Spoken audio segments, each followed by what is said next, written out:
رہے گا۔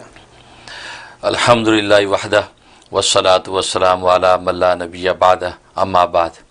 آج میں گفتگو کروں گا عید الاضحیٰ کی قربانی پر، قربانی کے بارے میں کہ عید الاضحیٰ کی قربانی کی حکمت کیا ہے۔ جی جی جی کہ ظاہر ہے کہ احکام اسلام کوئی بھی حکمت سے خالی نہیں ہے، جی، کیونکہ حکیم مطلق کی طرف سے حکم ہے، اور حکیم مطلق کی ہر حکم کے پیچھے کوئی حکمت ہے۔ یقیناً کبھی تو صراحتاً قرآن حدیث میں اس حکمت پر گفتگو ہوتی ہے، کبھی اس حکمت پر گفتگو نہیں ہوتی، جی لیکن نقطہ بعد الوقوع کے طور پر علماء راسخین اس کو بیان کرتے ہیں کہ اس کے پیچھے یہ حکمت ہے۔ جی تو آج میں قربانی کی حکمت پر بات کروں گا۔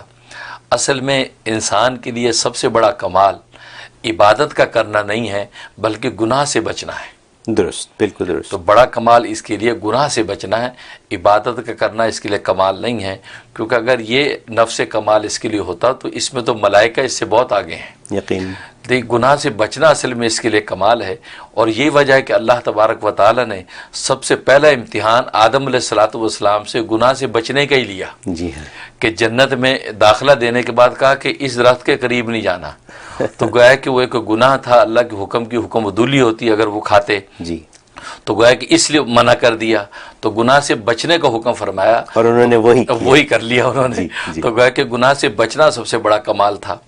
اور گناہ دنیا کے اندر 5 طرح کے ہیں، 5 کے بعد چھٹی قسم کا کوئی گناہ نہیں ہے، اچھا، اس لیے کہ اللہ تبارک و تعالیٰ نے انسان کو حواس خمسہ دیے ہیں۔ ظاہری طور پر قوت باصرہ آنکھوں میں دی، جی، قوت سامعہ کانوں میں دی، جی، قوت شامہ ناک میں دی، سونگنے کی قوت، جی، قوت ذائقہ زبان میں دی، جی، اور قوت لامسہ ہاتھ پیر میں دی ہے، جی، چھونے کی قوت۔ اچھا، تو 5 طرح کی قوتیں دی ہیں، تو گناہ بھی 5 ہی طرح کے ہیں، اچھا، یا تو آنکھوں کے گناہ ہوں گے، جی، یا کانوں کے ہوں گے، جی، یا ناک کے ہوں گے، جی، یا زبان کے ہوں گے، یا ہاتھ پیر کے ہوں گے۔ جی، اس کے علاوہ کوئی اور چھٹی قسم نہیں ہے۔ جی، یہی وجہ ہے کہ بعض علماء فرماتے ہیں کہ نمازیں بھی 5 اسی حکمت کے تحت رکھی گئی ہیں، جی، کہ 5 نمازیں جب انسان ادا کر لیتا رات تک، تو دن بھر میں جو اس سے 5 طرح کے گناہ سرزد ہوئے ہیں، اللہ تبارک و تعالیٰ سارے گناہ معاف کر دیتے ہیں۔ واہ، اور عشاء کی نماز پڑھ کے جب سوتا ہے تو اس کی روح گناہوں سے پاک ہوتی ہے، اور پاک روح اللہ تبارک و تعالیٰ کے پڑوس میں رات گزارتی ہے۔ سبحان اللہ، یہ ہے حکمت 5 نمازوں میں بھی۔ جی،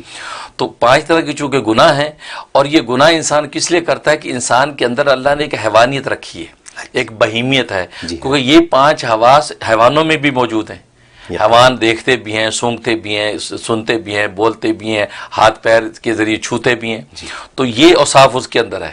تو لہٰذا انسان میں بھی یہی اوصاف موجود ہیں، جی، تو یہ ایک حیوانیت کا درجہ ہے، اور حیوانیت کی وجہ سے انسان گناہ کرتا ہے، جو انسان کے اندر ہے، جس کو نفس کہتے ہیں۔ جی، تو قربانی کا جو تصور ہے جانور جو ذبح کرنے کا، یہ اس لیے کیا جاتا ہے کہ جب جانور انسان ذبح کرتا ہے تو اندرون خانہ زبان حال سے اللہ سے یہ عہد کرتا ہے، اللہ وہ حیوان کہ جس کی وجہ سے میں جو 5 طرح کے گناہ کرتا ہوں، آج وہ حیوان تیرے نام پہ میں نے ذبح کر دیا۔ اچھا، اب اس کی آنکھیں تو ہوں گی لیکن وہ دیکھتا نہیں ہوگا، جی، زبان تو ہوگی لیکن بولتا نہیں ہوگا، جی، جیسے مردہ جانور آنکھیں ہیں لیکن دیکھتی نہیں، جی، ایسی اللہ میری آنکھیں تو ہوں گی لیکن گناہ کو نہیں دیکھیں گی، جی، کان تو لگے کہ گناہ نہیں سنیں گے، زبان تو ہوگی لیکن گناہ نہیں بولے گی، جی، ناک تو ہوگی لیکن گناہ کی چیز نہیں سونگے گی، جی، ہاتھ پیر اور حس تو ہوگی جی، لیکن گناہ کی کوئی ایسا ادراک نہیں کرے گی۔ جی، تو یہ میں تجھ سے عہد کرتا ہوں، تو اس عہد اور تصور کے تحت جو وہ ذبح کرتا ہے، جی، تو حدیث میں آتا ہے کہ اللہ تبارک و تعالیٰ اس کی ایسی قدردانی کرتے ہیں کہ خون کا قطرہ زمین پر گرنے سے پہلے اس کی بخشش کر دیتے ہیں۔ جی، جی،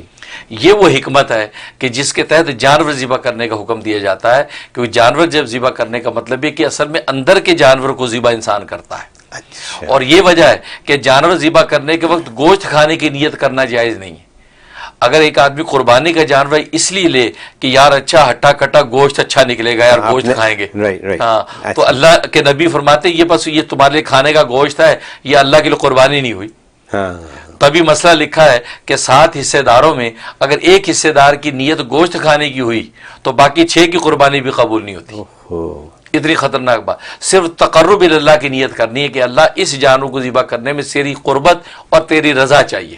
اچھا، تبھی قرآن میں اللہ نے کہا کہ لن ینال اللہ لحومھا ولا دماؤھا، اللہ کے پاس تمہاری قربانیوں کو گوشت نہیں پہنچتا، جی، تمہاری قربانی کو خون نہیں پہنچتا، جی، ولکن ینالہ التقوی منکم، جو تمہارے دل کا تقوی یہ اللہ کے پاس پہنچتا ہے کہ تم نے کس نیت سے ذبح کیا ہے، اسی تقوی کی اسی ضرورت ہے۔ تقوی کی ضرورت ہے، اور اس کے تحت وہ جانوروں کو ذبح کرتا ہے تو اللہ تبارک و تعالیٰ اس کے گناہوں کو پاک کر دیتے ہیں۔ جی، جی یہ وہ حکمت ہے کہ جانور ذبح کرنے کا حکم دیا جاتا ہے.